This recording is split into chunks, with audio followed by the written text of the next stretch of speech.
Se me había olvidado, lo vamos a grabar. Ahí está grabando. Creo que sí.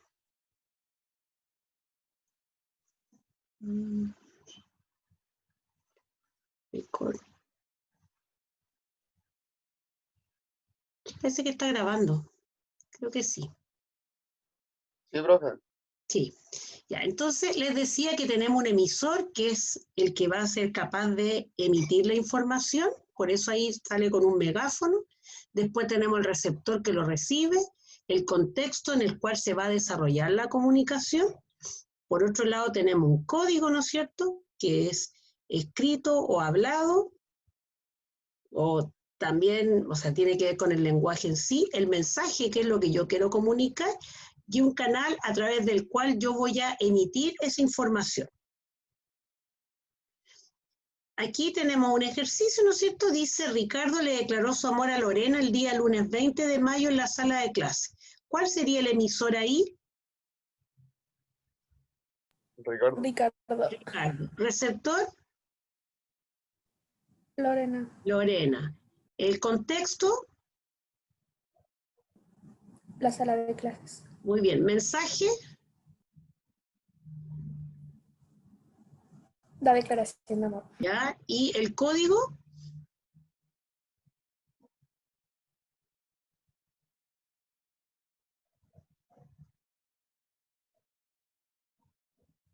Oral, ¿no es cierto? Y también el idioma español. Entonces, el emisor Ricardo, receptor Lorena, mensaje la declaración de amor, el contexto la sala de clase, el código el idioma y el canal en el aire. ¿Ya? Otro ejemplo, un empresario se encuentra en su oficina leyendo las noticias de economía en un diario internacional. ¿Quién sería aquí el emisor? El diario internacional. Muy bien, receptor, El empresario. el empresario. El código,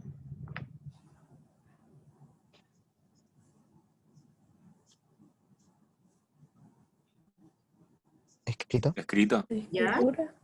¿Ya? Después nos falta el contexto, La oficina. la oficina. Muy bien. ¿Y el canal? ¿A través de qué él está recibiendo la información? Del diario. ¿Ya? Bien. Si estuviera en un computador, sería a través de la web, ¿no es cierto? Y ahí tenemos, bueno, Sí. el emisor, el diario, el receptor, el empresario, el mensaje, la noticia de economía, el código, la escritura, el lenguaje verbal, el canal, el papel, y el contexto sería la oficina.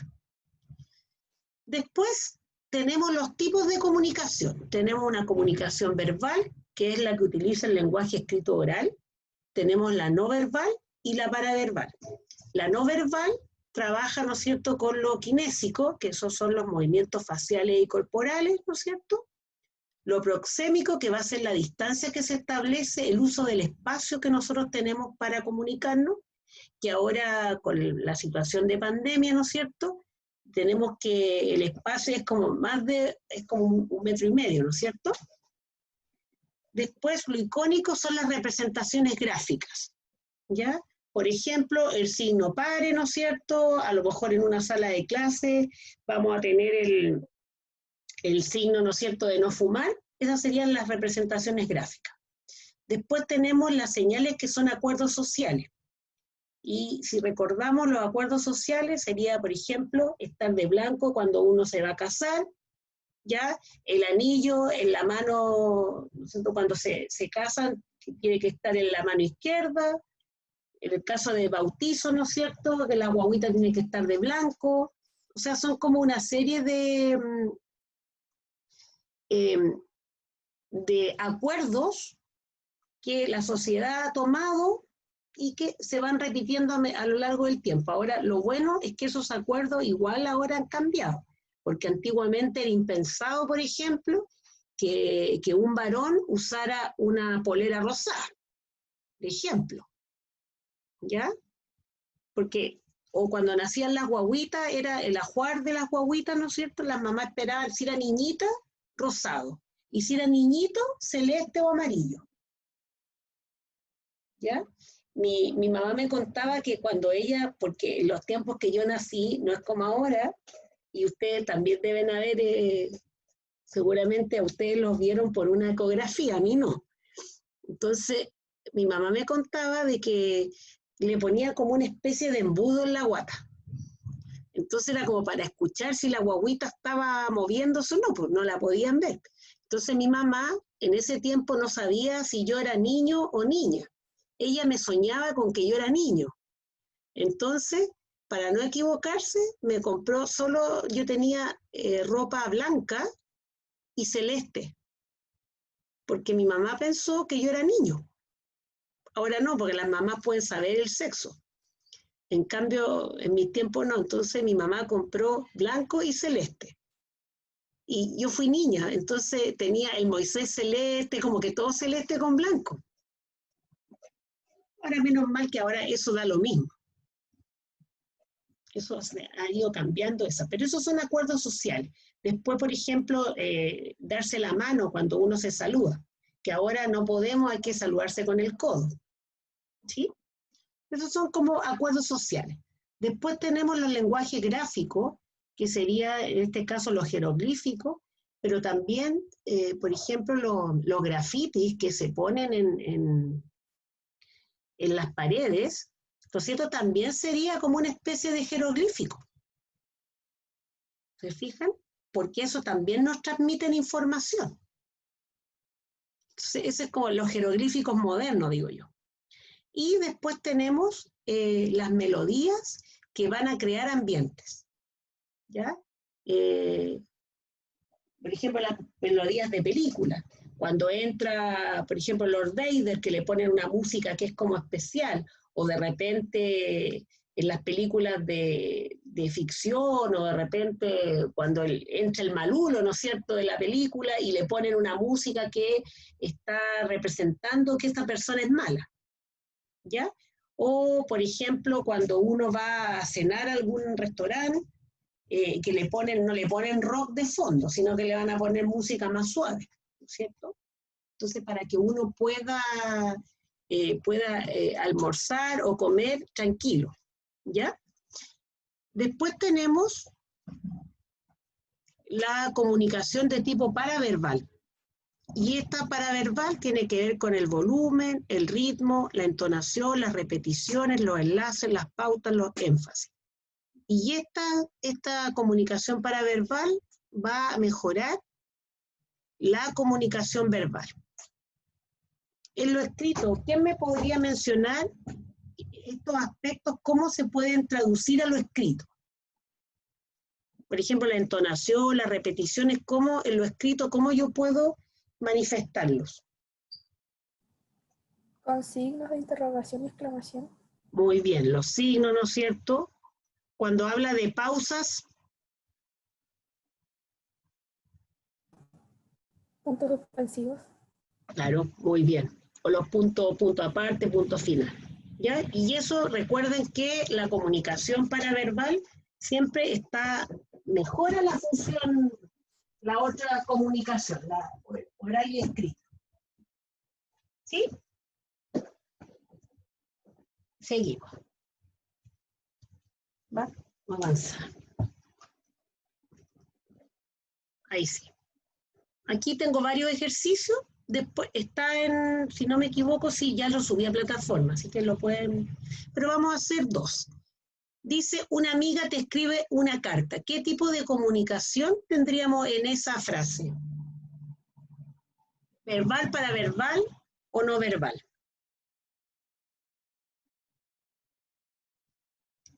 Una amiga te escribe una carta. ¿Verbal escrita? Ya, verbal escrita. Bien. Después dice, metes un gol y haces el gesto del mago Valdivia.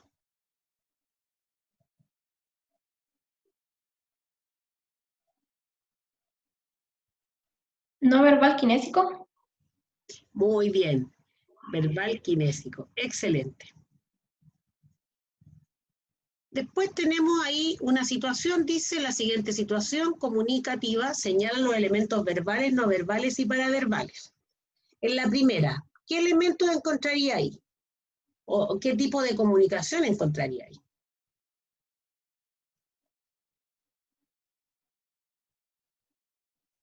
Está la niña, Paraverbal. ¿ya? Paraverbal, ¿de qué tipo?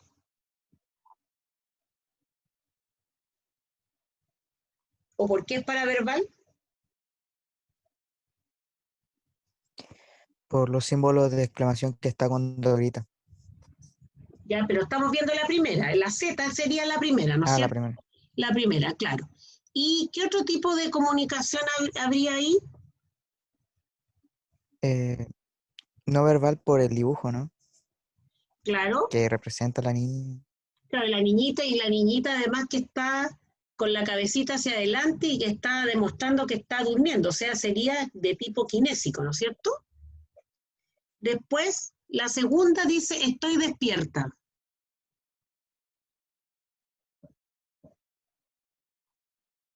Y sale la niñita ahí.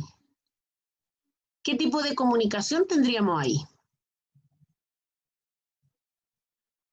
Verbal y paraverbal cuando usa los signos de exclamación. ¿Ya? Y ya, verbal, paraverbal, ¿y sería no verbal también o no? Sí, por el movimiento de su cuerpo. Claro. ¿Y cómo se expresa el movimiento con estas rayitas, ¿no es cierto? Las rayitas que tienen atrás y adelante. Y eso está demostrando que hay movimiento. Y la última, ignorante, desorganizada, inestable, incierta, insegura, pero despierta. ¿Qué tipo de comunicación habría ahí?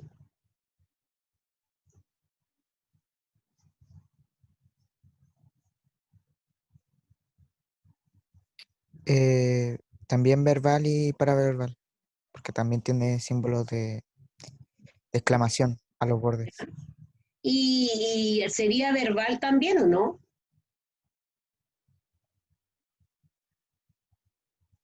Sí, pues no Sí, sería verbal. verbal porque sería verbal escrita, ¿ya? Sería o sea, paraverbal porque por los signos de interrogación y no verbal por el movimiento también. Acuérdense que lo kinésico tiene que ver también con el cuerpo y con la cara. Bien. Bueno, ahí hay un video, que eso me acuerdo que lo vimos el semestre pasado, pero para que lo recuerden, acerca de la comunicación en sí, ¿ya? Bueno, eso vamos a hacer uno. Por ejemplo, dice, Alejandro le dice a Armando por celular, ganamos el partido de tenis. Primero, ¿qué elementos encontraríamos ahí de la comunicación en esa frase? ¿Cuál sería el emisor?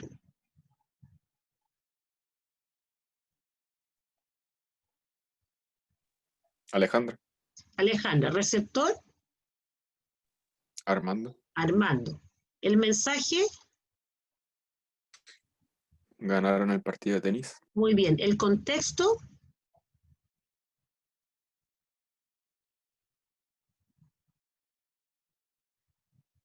sería el partido de tenis, ¿no es cierto? Sería como el contexto. A lo mejor está viéndolo por la tele o a lo mejor está, pero el contexto sería el partido de tenis en sí. Y el código,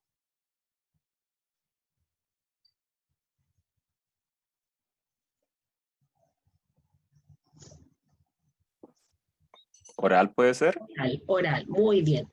¿Y los tipos de comunicación que hay en esa frase?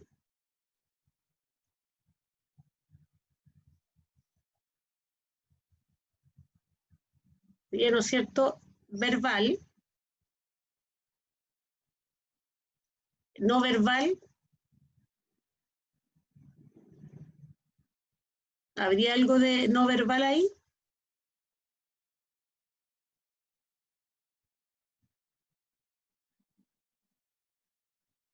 Y ganamos el partido de tenis, ¿sería para verbal o no?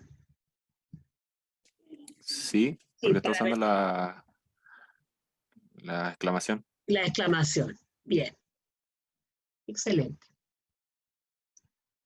Y ahora vamos a hablar un poquito o sea, específicamente de lo que es la comunicación oral. La comunicación oral, al igual que la escrita, ¿no es cierto?, se establece entre dos o más personas a través del uso del idioma, ¿no es cierto?, que se transmite a través de un medio físico, ¿ya? Tradicionalmente el aire, pero ahora podemos agregar el teléfono, la videoconferencia, etc., ¿ya? ¿Qué va a permitir transmitir a la persona con la que estamos hablando información, ideas, sentimientos, emociones, creencias, opiniones, actitudes, ¿ya? Y para realizar esta comunicación oral nosotros nos valemos de la voz para poder reproducir los sonidos de la lengua, ¿ya? Y después formar palabras y elaborar mensajes, ¿no es cierto?, que van a contener la información que nosotros vamos a querer transmitirle al interlocutor. Dentro de las características de la comunicación, primero tiene elementos, al igual que la comunicación escrita, y estos son el emisor, ¿no es cierto?, el receptor, los canales básicos de audición y voz, que sería también el canal, el medio técnico, el contexto y el código. Los géneros de la comunicación oral serían el discurso, la conferencia, la conversación, la entrevista, el debate, el coloquio, la charla o la tertulia. ¿Cuál es la ventaja que tiene esta comunicación oral? Es que tiene una riqueza de expresiones al combinar los sonidos. También tenemos la obtención de respuestas inmediatas y también podemos efectuar aclaraciones en el minuto o ampliaciones o pedir, ¿no es cierto?, que a uno le hagan el mensaje, se lo haga mucho más comprensible. Eso sería como ventaja. Y como desventaja, que existen diversas interpretaciones, el contenido es efímero, además existe la irreversibilidad de lo hablado, porque si yo, por ejemplo, una mamá reta a su hijo, ¿no es cierto?, y a lo mejor le dice una palabra como hiriente, ya uno se queda con esa cosa que te hirieron, ¿no es cierto? Y también puede existir una distorsión entre lo que uno habla por falta de comprensión en relación a las diferencias del lenguaje o registro, ¿ya? Por ejemplo,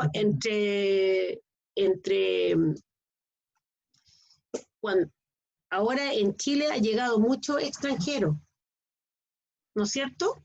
Y de repente hay palabras que los extranjeros utilizan que nosotros no las conocemos. Entonces, eso puede haber una mala interpretación, incluso dentro del mismo Chile, ¿ya? Dentro del mismo Chile ocurre que existen diferencias y que eso de repente puede distorsionar la comunicación, ¿ya? Por ejemplo, yo tengo una persona que viene a mi casa y me hace aseo, y ella es colombiana. Entonces un día me dice, ¡ay, qué guapo su papá! Y yo pensé que era así como guapo de estupendo, ¿ya? Y no, ella después me explicó que guapo para ellos es como así, ser como una persona fuerte, valiente, ¿ya? Porque mi papá tiene 87 años y se cayó y se quebró la cadera, entonces él como que después de la cirugía le ha costado ponerse de pie, pero ya se pone de pie, entonces camina. Entonces, por eso ella dijo que era guapo, o sea, como que es fuerte. A pesar de estar con esta situación, él igual había superado su problema, ¿ya? Después, por ejemplo, cuando uno va en Santiago típico, uno va a comprar pan y uno dice, me da pan batido, y a uno la quedan mirando, porque el pan batido allá se le dice pan francés o marraqueta. O también yo recuerdo que yo fui en una oportunidad, yo viví en Santiago, porque estudié en Santiago, y fui a comprar pilas a un negocio. Entonces dije, ¿me da pilas de dedo, por favor? Y me quedaron mirando cuáles son esas. Claro, porque allá es como que usan el AAA, 4A, y yo aquí, para mí es la pila de dedo. La que no es tan chica. La otra chiquitita es como AAA, creo. ¿Ya? Después, los formatos de la comunicación. Tenemos lo espontáneo, que es de tipo general, que no tiene un planteamiento y tiene una estructura más desordenada. ¿Ya? Después la planificada, que en ese caso serían las ponencias o las entrevistas, ¿ya? O los discursos que pueden estar ensayados. Después, el formato también existe de tipo multidireccional, en la que va a intervenir diferentes participantes que van a ir hablando por turnos, pautado o no, o también existe la de tipo unidireccional, que en la que no hay cambio de roles, un emisor el que habla a una audiencia que lo escucha. Por ejemplo, esta clase sería más multidireccional, porque yo voy hablando, pero igual dejo que ustedes vayan participando, ¿ya? Después, eso con respecto a los formatos, bueno, que es de naturaleza dialógica, porque el hombre en sí tiene esta naturaleza de poder tener conversaciones, ¿no es cierto? Que también es de carácter efímero, porque a veces las palabras se las lleva el viento. Yo siempre saco este ejemplo cuando uno es chico y las mamás siempre andan pendientes de uno, de que se ponga el chaleco, y uno no se pone el chaleco y se resfría. Claro, porque las palabras se las lleva el viento. O sea, la mamá le dice a uno, póngase el chaleco, y a uno le entra por una orejita y le sale por la otra. Después, bueno, la comunicación oral es una capacidad natural del hombre. El hombre, desde que llegó, ¿no es cierto?, o se presentó en la faz de la tierra, empezó primero a trabajar, o sea, a comunicarse a través de chillidos y gruñidos. O sea, la primera, ellos se expresaron en primer lugar a través de la comunicación oral. Ya después tiende a la diversidad, por lo que hablábamos esto de los modismos, tendencias, emociones, ¿ya? Y los modismos van cambiando igual los modismos a medida que uno va pasando el tiempo, ¿no es cierto? Y va cambiando la generación.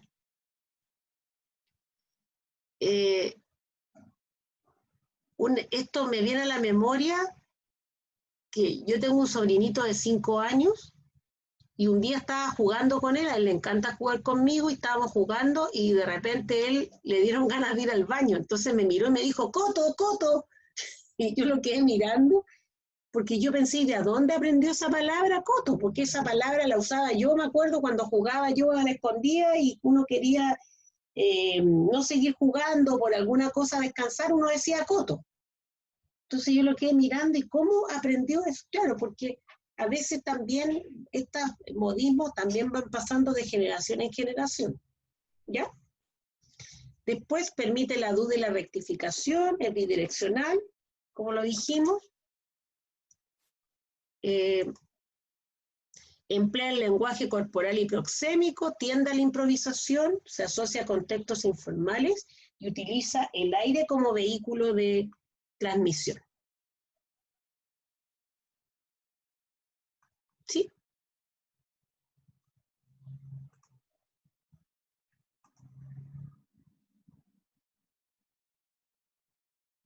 ¿Aló?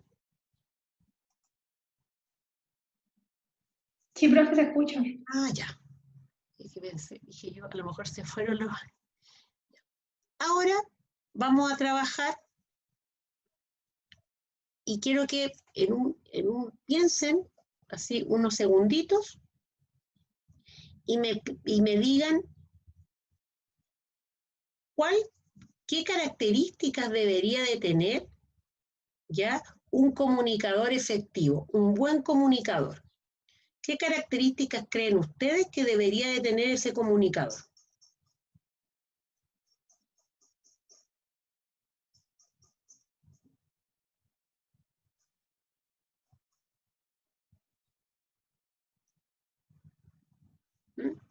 ¿Cuál es la característica de un buen comunicador? O a lo mejor piensen en alguien que para ustedes consideren que es un buen comunicador. Y piensen en qué El manejo del idioma. Ya, un buen manejo del idioma, ya. Por lo general, los mejores, los que hacen charlas y conferencias, hacen harta gesticulación con las manos, tanto como la cara. Ya, bien. ¿Qué más? ¿Qué otra característica para usted sería como esencial que debe tener un buen comunicador? La modulación. ¿La modulación? Ya, bien. ¿Sí? ¿Qué más?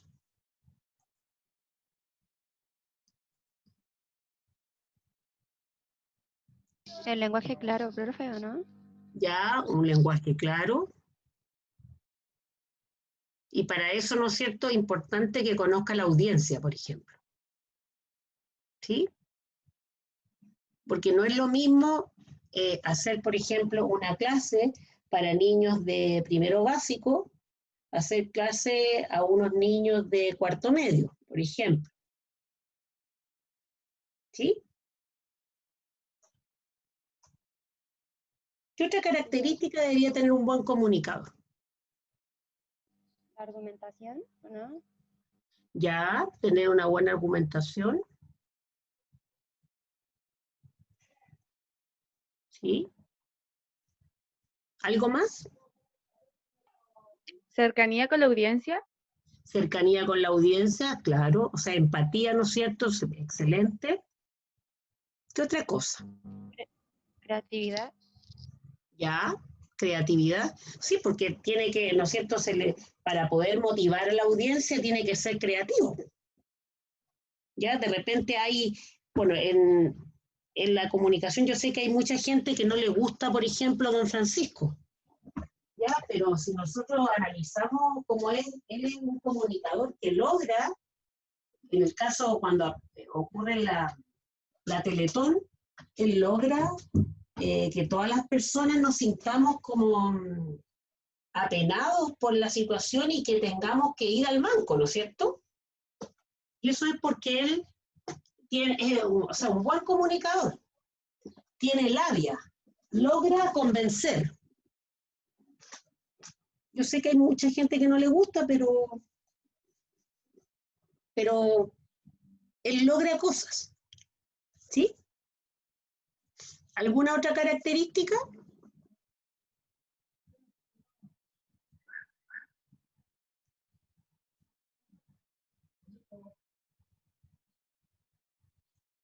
¿Aló?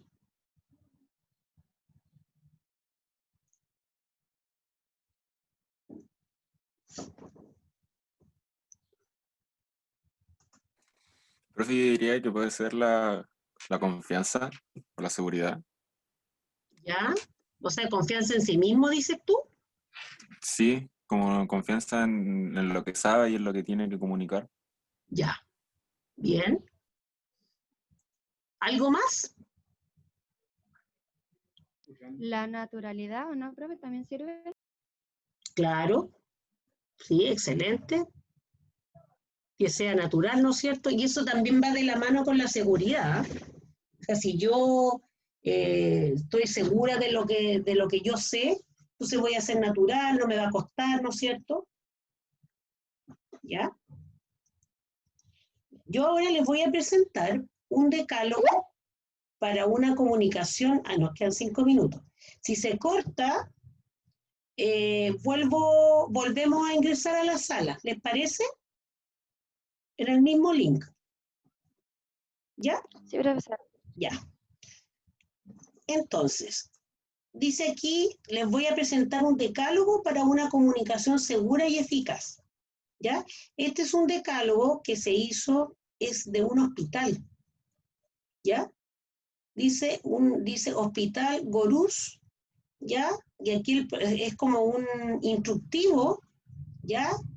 Con las características de cuál sería la comunicación, o sea, cómo sería una persona que se comunica de buena manera, ¿ya? Yo lo subí a plataforma, así que lo pueden mirar, pero lo que me interesa es ver que ellos hicieron las 10 C que le llaman, ¿ya? Entonces ellos consideran 10, o sea, hicieron un decálogo, o sea, con 10 reglas o lineamientos para ser un buen comunicador. Entonces dice capacitación. La competencia relacional es una habilidad, no un rasgo de la personalidad. Tiene que ver con habilidades y comportamientos que se adquieren a través del aprendizaje. Como instrumento de mejora, practicar al máximo o cada día con la calidad de nuestra comunicación. ¿Ya? En el caso de que tienen que tener una comunicación con calidad. Claridad. El mensaje tiene que ser comprensible, claro, concreto y el modo de transmitirlo accesible para quien va dirigido. Completa. La información dice que debe ser completa para una comprensión del mensaje. Credibilidad. Decir lo que se pretende decir y dar a entender lo que se dice con sentido ético. Coherencia en la transmisión del mensaje, dice que no sea contradictorio o ambiguo, cuidando no solo las palabras, sino también el tono y el lenguaje corporal. Y eso también es muy relevante. Confidencialidad, garantizar que la información personal se proteja para que no sea divulgada sin consentimiento de la persona. Y eso también vendría de la mano para nosotros. Yo que soy profesora y ustedes que van a ser futuros profesores. Hay información que se tiene que manejar de manera confidencial y que uno no puede revelarla, por ejemplo, una información de un alumno, a lo mejor en una reunión de apoderados, contarle a todos los papás el problema que tiene un niñito en específico, ¿ya? Cortesía, que tiene que ser amable, respetuoso, ¿no es cierto? Después, una buena compostura, cuidar la actitud en la comunicación, moderación en el tono y trato, mantener el contacto visual con el interlocutor, generar confianza e indicar el interés del otro por lo que dice. Y ellos hablan también de una co-creación, emisores y receptores, dice, como sujetos co-creadores de la comunicación en la organización, en el lenguaje, en el trato, en el contexto profesional y personal. Ambos capaces de generar un espacio único en el intercambio de información en cada momento y contexto. ¿Ya? Entonces, ¿por qué yo le he puesto este decálogo? Porque ustedes van a tener que reunirse en grupo. Yo lo había subido a plataforma, pero ahora lo voy a organizar bien para que lo entiendan. Se van a reunir en grupos, máximo 4 personas, ¿ya? Yo creo que ustedes más o menos saben los grupos en los cuales participan. Para que, o sea, yo creo que es mejor, no sé si les parece que ustedes se ubiquen en sus grupos o prefieren que yo lo haga. Nosotros. Ya, entonces se van a reunir en grupos de a 4 y van a elaborar para ese grupo un decálogo de un buen comunicador. Ya considerando la información que vimos aquí en este decálogo, considerando también la información que ustedes tienen, ustedes van a elaborar un decálogo, o sea, son 10 principios para ser un comunicador eficaz.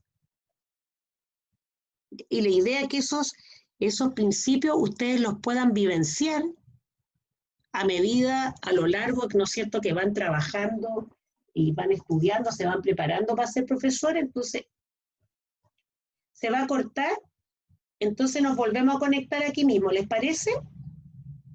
Sí, profesora. Ya. Sí, profe. Sí, profe. No. Me parece que queda unos segunditos.